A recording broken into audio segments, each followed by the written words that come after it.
नमस्कार। आज हम चर्चा करने वाले हैं कि सीसेट के परीक्षा में ऐसा क्या न करें जिससे हम उस परीक्षा में आराम से पास हो जाए। बहुत सारे अभ्यर्थी ऐसे होते हैं जो सीसेट के पेपर में फेल हो जाते हैं और 1 साल तक उनकी कहानी ख़त्म हो जाती है और उनके दिमाग में यही चलता रहता है कि काश मैं कुछ अच्छा कर पाता और सीसेट में पास हो पाता। बच्चों के द्वारा एग्जामिनेशन हॉल में क्या क्या गलतियां होती है जिसे न करने से आराम से सीसेट का पेपर पास किया जा सके, इसी पे आज हम चर्चा करेंगे। सीसेट के पेपर के एग्ज़ाम पैटर्न के बारे में जान लेते हैं कि सीसेट के पेपर 200 मार्क्स का होता है। 80 क्वेश्चन पूछे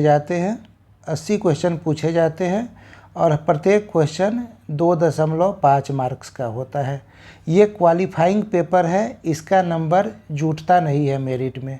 क्वालिफाइंग मार्क्स 33% होता है। 33% यानी कि आपको 66 नंबर लाना रहेगा। बस 66 नंबर आप 200 में ले आइएगा, आप आराम से पेपर पास हो जाइएगा और फिर आपने जो मेंस के लिए तैयारी कर रखी है उस तैयारी के अनुसार फाइनल सिलेक्शन आप ले पाइएगा। हम लोग यहाँ पे 66 नहीं 75 नंबर कैसे लाया जाए इसके बारे में चर्चा करेंगे। 75 नंबर का मतलब है कि 30 क्वेश्चन हमें बनाना होगा। 80 में से 30 क्वेश्चन बनाना है। 30 क्वेश्चन यदि हम बना लेते हैं तो 75 नंबर आ गया और हम इजीली पास हो जाएंगे। वैसे आप इन चीज़ों को फॉलो कीजिएगा तो आप 30 क्या आप 34, 35, 36 क्वेश्चन तक भी सही कर सकते हैं। जो सिलेबस है सीसेट के एग्ज़ाम का, उस सिलेबस को 3 पार्ट में बांटा जा सकता है: कंप्रीहेंशन, एनालिटिकल रीजनिंग और क्वांटिटेटिव एप्टीट्यूड। कंप्रीहेंशन से प्रत्येक वर्ष लगभग 26 सवाल आता है और बाकी के इन दोनों को मिलाकर 54 सवाल आता है। मोटा मोटी देखा जाए तो ऐसे ही 26-27 क्वेश्चन दोनों पार्ट से पूछ लिए जाते हैं। अब ये 26-27 क्वेश्चन जो आते हैं या कंप्रीहेंशन से जो 26 क्वेश्चन आते हैं वो क्या क्या होता है ज़रा उस पर देख लेते हैं। तो कंप्रीहेंशन का जब आप प्रीवियस ईयर का क्वेश्चन देखिएगा तो आप देखिएगा कि क्वेश्चन को 4 भागों में जनरली बांटा जाता है।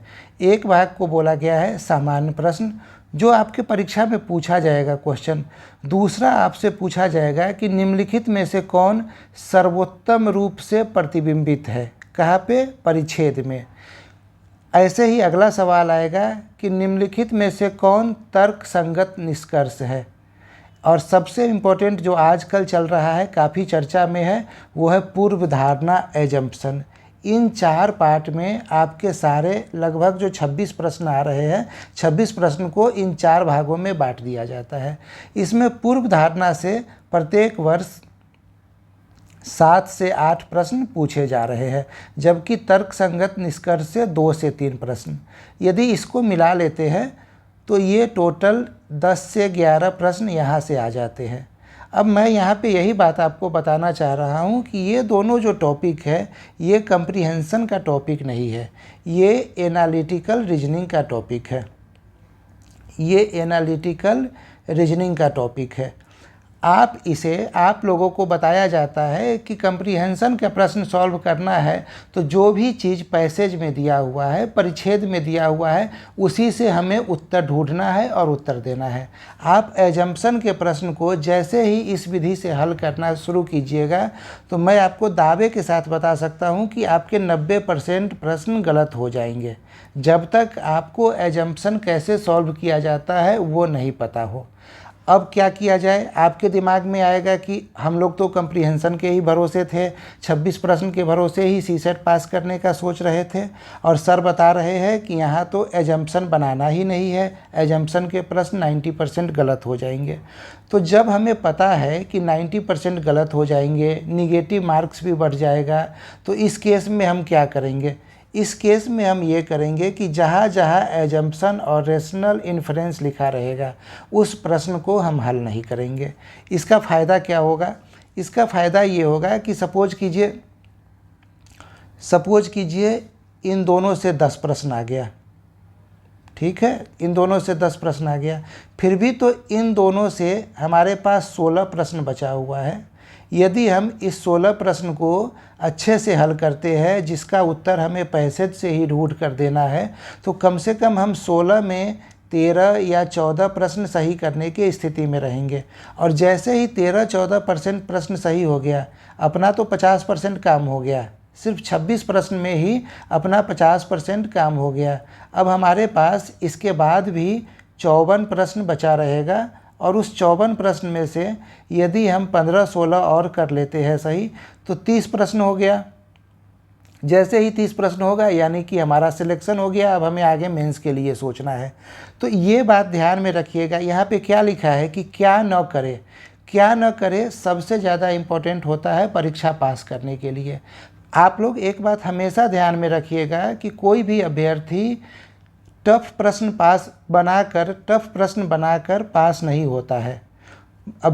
जबकि अभ्यर्थी आसान प्रश्नों को गलत करके फेल ज़रूर हो जाते हैं। तो इसे यदि हम टफ के सेक्शन में रख देते हैं, तो हम इसे सीधे सीधे छोड़ देंगे, इस पे दिमाग ही नहीं लगाना है। बाकी जो ये आसान 16 सवाल है, इस पे दिमाग लगाना है। उम्मीद करता हूँ आप लोगों को मेरी बातें समझ में आ रही होगी। कंप्रीहेंशन की बात हो गई। अब आते हैं, देखिए आगे हमें कहाँ से सवाल लेना है जिससे हम आराम से बना सके अपने चीज़ों को। तो मैंने टोटल 20 टॉपिक सेलेक्ट किया है। 20 टॉपिक का लिस्ट यहाँ पे दिया गया है। डिस्क्रिप्शन में ये PDF शेयर कर दिया जाएगा। यदि इस 20 टॉपिक को कर लेते हैं, तो बाकी बचे 54 प्रश्न में से 25 से 26 प्रश्न करने की स्थिति में हम लोग रहेंगे। 25 से 26 प्रश्न काफ़ी होता है, और प्लस यदि कंप्रीहेंशन का 14 जोड़ दिया गया तो ये 40 प्रश्न हो गया। यदि इसमें से भी आपने 6 गलत कर दिया, 6 गलत कीजिएगा तो 2 निगेटिव से कट जाएगा, 8 हट जाएगा, फिर भी आपके पास 32 प्रश्न शेष बच जाएंगे। ये आप ध्यान में रखिएगा। एक बात और ध्यान में रखिएगा कि यदि CSET फेल हो गए तो 1 साल तक फिर से सिर्फ CSET और PT ही पढ़ते रह जाइएगा। फिर मेंस की तैयारी अच्छे से नहीं हो पाएगी। इसीलिए अभी भी 2 महीना लगभग समय है।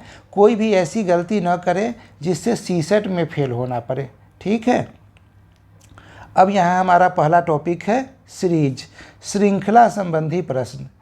इसमें 2 प्रकार के प्रश्न आते हैं, एक नंबर बेस्ड और एक अल्फ़ाबेट बेस्ड। अल्फ़ाबेट मतलब A से Z तक के को यूज करके सवाल जो बनाया जाता है वो, और जो प्रश्नों की संख्या होती है सीरीज से या श्रृंखला संबंधी प्रश्न से, वो प्रति वर्ष 4 से 5 क्वेश्चन होते हैं। मैं 2024 के PT से पहले आप लोगों के लिए जितने भी इम्पोर्टेंट PYQ है वो लेकर आ रहा हूँ विथ एक्सप्लेनेशन, ताकि आप समझ पाइएगा कि कौन सा सवाल हमें टैकल करना है और कौन सा सवाल छोड़ देना है। तो यदि ये 4-5 सवाल हमने कर लिया तो हमारे लिए चीज़ें आसान हो जाएगी।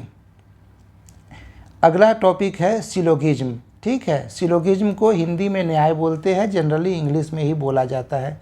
आप लोगों ने कुछ सवाल देखा होगा UPSC में, जिसका फॉर्मेट रहता है ऑल ARB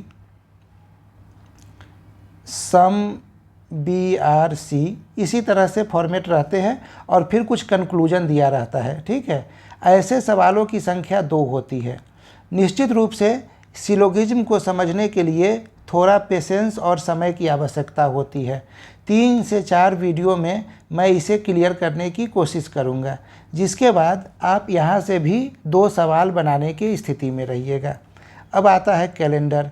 2018 से UPSC ने कैलेंडर से प्रश्न पूछना शुरू किया है, और प्रश्नों की संख्या सामान्यतः 2 रहती है, जो बेहद सामान्य प्रश्न पूछा जाता है। आप मेरे चैनल पे कैलेंडर के 2 वीडियो हैं, आप बस उसे सुन लीजिए और उसके नोट्स बना लीजिए। कैलेंडर से कोई भी सवाल आएगा, कोई भी, वो सवाल आप लोग बनाने की स्थिति में रहिएगा। ऐसे ही हमारा अगला टॉपिक है टाइम एंड क्लॉक और डाइस। ये सब बेहद आसान टॉपिक है। आप आराम से, यदि इससे कोई सवाल आता है तो बनाने की स्थिति में रहिएगा। डेटा सफिशिएंसी फिर एनालिटिकल रीजनिंग का एक महत्वपूर्ण टॉपिक है, जिससे प्रत्येक वर्ष 2 से 3 प्रश्न पूछे जाते हैं।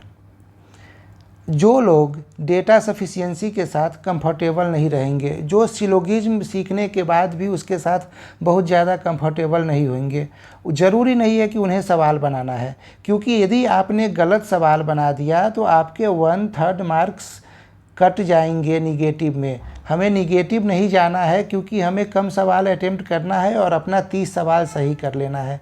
तो यदि इसके बाद भी डेटा सफिशिएंसी और सिलोगिज्म समझ में नहीं आता है तो ऐसे केस में series, calendar, time and clock, dice, इससे जो 7 से 8 प्रश्न रहेंगे हम उसको ही हल करने की कोशिश करेंगे। आगे बढ़ते हैं।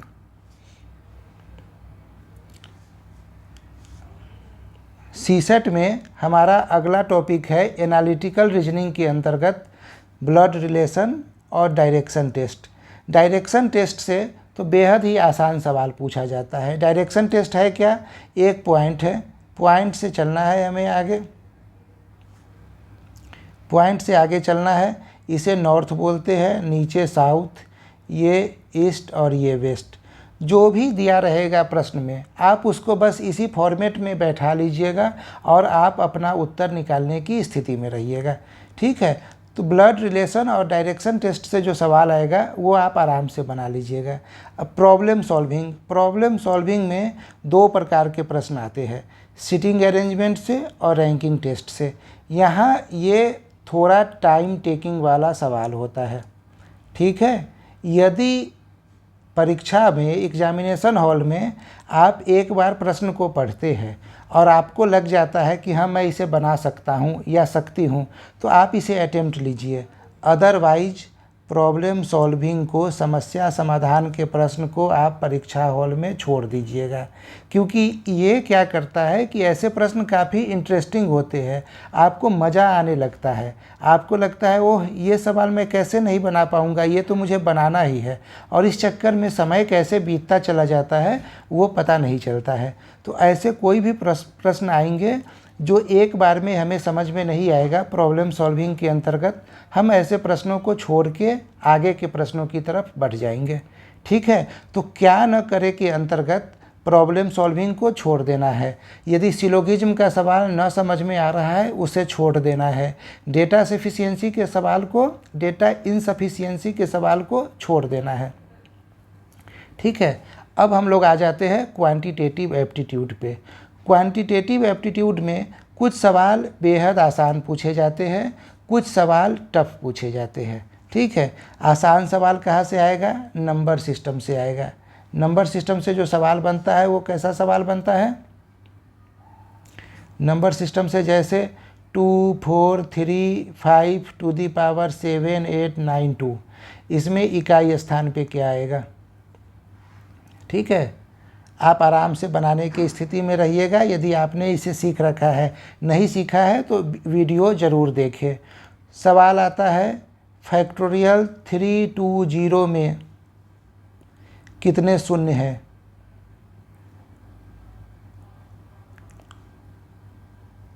अंत में। ठीक है, इस तरह के सवाल आएंगे आपको नंबर सिस्टम से। सवालों की और कौन कौन से सवाल आएंगे? 83 इंटू 85 इंटू 87 इंटू 89, कुछ ऐसे ही नंबर दे दिया जाएगा। इसको किसी अंक से डिवाइड किया जाए, सपोज कीजिए 100 से डिवाइड किया जाए तो रिमाइंडर क्या बचेगा? ठीक है, इस तरह के प्रश्न आपसे नंबर सिस्टम में पूछे जाएंगे। तो जब इस तरह के प्रश्न पूछे जाएंगे तो छोटे छोटे वीडियो है, यदि आप उसे एक बार सुन लेते हैं और उसमें जितना प्रश्न डिस्कस किया गया है उसे आप समझ लेते हैं और ख़ुद से बना लेते हैं, तो फिर आप बेहद आराम से, बेहद आसानी से उसे कर पाइएगा।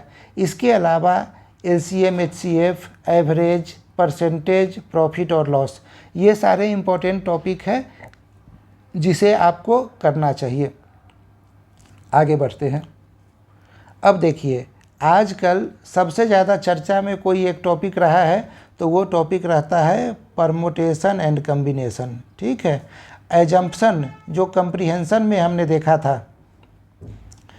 एक ये टॉपिक जिससे 7 से 8 प्रश्न, और ये परमुटेशन एंड कम्बिनेशन, इसको क्रमचय और संचय बोला जाता है। पिछले 2 वर्षों से इससे 10 से 11 प्रश्न पूछे जा रहे हैं। ठीक है, अब लोगों के अंदर एक ये डेवलप हो गया है कि ये तो बहुत ही टफ है, इंजीनियरिंग बैकग्राउंड के लोग ही इसे बना सकते हैं, हम लोग से आर्ट्स बैकग्राउंड वालों से तो बनेगा ही नहीं, फिर इसके लिए क्या किया जाए। इस तरह की तमाम बातें लोगों के मन में आती है, टीचर भी डराते हैं, नो डाउट। तो हमारे पास तो सबसे अच्छा ऑप्शन है ना, क्या न करे, क्या न करे। यदि आप परमुटेशन और कम्बिनेशन इसका बेसिक सिर्फ जान जाइएगा, बेसिक, जिसके लिए किसी फार्मूले की आवश्यकता नहीं है, बिना फार्मूला का आप इसे जान जाइएगा, तो आप परमुटेशन कम्बिनेशन के 4 से 5 प्रश्न बनाने की स्थिति में रहिएगा। बाकी जो 6 से 7 सवाल आता है, ठीक है, 6 से 7 प्रश्न आते हैं जिसके बारे में हमें एग्जामिनेशन हॉल में समझ में नहीं आता है, हम वैसे प्रश्नों को क्या करेंगे, हम वैसे प्रश्नों को छोड़ देंगे, अटेम्प्ट नहीं लेना है। हमें तो सिर्फ पास होना है ना, इसका मार्क्स नहीं जुटता है मेरिट में। तो हम ऐसे प्रश्नों को जिसके बारे में हमें पहले से कुछ भी नहीं मालूम है, वैसे प्रश्नों को एग्ज़ाम में छोड़ देंगे। ज़बरदस्ती वैसे प्रश्नों को बनाने की ज़रूरत नहीं है। तो परमुटेशन और कम्बिनेशन की समस्या ऐसे आराम से समाप्त हो जाएगा जब आप जो आसान प्रश्न है 4 से 5 उसे बनाकर आगे बढ़ जाए। और ये जो 10 से 11 प्रश्न पूछे जाते हैं, इसमें प्रोबेबिलिटी भी ऐड है, ठीक है, प्रायिकता भी ऐड है, दोनों को मिलाकर 10 से 11 प्रश्न पूछे जाते हैं। इसके अलावा कुछ और भी गणित के टॉपिक हैं, जैसे समय और दूरी, रेल संबंधी प्रश्न, समय और कार्य, और पाइप तथा टंकी से संबंधित प्रश्न। इन सब पे यदि आप कुछ प्रश्नों का प्रैक्टिस कर लीजिएगा, जो यहाँ पे इस चैनल पे आप लोगों को अवेलेबल कराया जाएगा, साथ ही PYQ हल कर लीजिएगा, ठीक है, तो फिर आप एग्जामिनेशन हॉल में काफ़ी कंफर्टेबल रहिएगा। और CSET में फेल होने की वजह से आपको 1 साल इंतज़ार नहीं करना पड़ेगा, और सफल होने के लिए, IAS बनने के लिए आपका इंतज़ार 1 साल आगे नहीं बढ़ेगा। बस ये ध्यान में रखिएगा कि एग्जामिनेशन हॉल में क्या नहीं करना है, क्या नहीं करना है। तो अब तो जैसे कम्प्रीहेंशन की जो समस्या थी वो तो दूर हो गई, वो तो आपको पता चल गया कि एजम्पशन हमें नहीं बनाना है। बाकी आगे मैथ्स और रीजनिंग से जो सवाल आएगा, जो आसान सवाल है उसे सिलेक्ट करना है, उसे बना लेना है। जो टफ सवाल है, हमें लग रहा है कि हमसे नहीं बनने वाला है, हम उसे आराम से छोड़ देंगे, ठीक है। और आप आराम से 30 से 32 क्वेश्चन सही कर लीजिएगा और सफल हो जाइएगा। इसी तरह के और वीडियो को देखने के लिए हमारे चैनल के साथ जुड़े रहिए। धन्यवाद।